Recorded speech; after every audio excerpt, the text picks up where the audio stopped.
अब मुहर्रिक नंबर 5 को अदा करेंगे। क़ाफ के मखरज से थोड़ा सा मुंह की तरफ हटकर ज़ुबान की जड़ और तालू का सख्त हिस्सा, ये कैफ का मखरज है।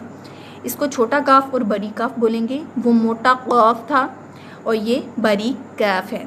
ये कश वाला काफ है। ये कहाँ से पढ़ा जाता है, इसका मखरज क्या है, तो ये पढ़ते हैं क़ाफ के मखरज से थोड़ा सा मुंह की तरफ, यानी क़ाफ के मखरज से थोड़ा सा मुंह की तरफ हटकर ज़ुबान की जड़ और तालू का सख्त हिस्सा, ये काफ का मखरज है। हमने आगे ज़ुबान भी देखी, उसके हिस्से भी देखे, ठीक है।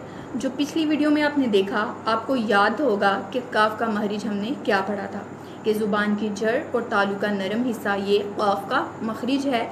और इसमें हमने देखा है कि तालू का सख्त हिस्सा लिखा है, ठीक है, तालू का सख्त हिस्सा। जब हम पीछे जाएंगे तो वो तालू का नरम हिस्सा होता है।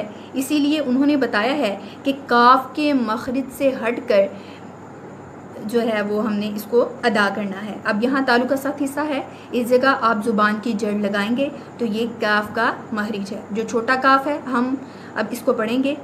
अब आप देखेंगे कि इसकी आवाज़ जो है वो सेम जगह से आ रही है। अगर सेम जगह से आ रही है तो आप इसको अच्छे तरीके से पढ़ रहे हैं। चलिए शुरू करते हैं।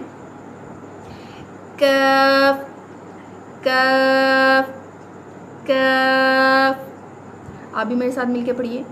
कफ, वो था कॉफ और इसको हम अदा करेंगे कफ। आप मेरे साथ मिलके पढ़िए। क क कफ, इसको बारीक पढ़ेंगे।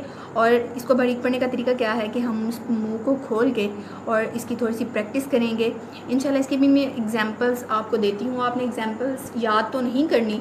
हमारा जो बेसिक जो है वो काम सिर्फ़ और सिर्फ मखारिज और उनको अदा करने का तरीका आना चाहिए हमें। फिर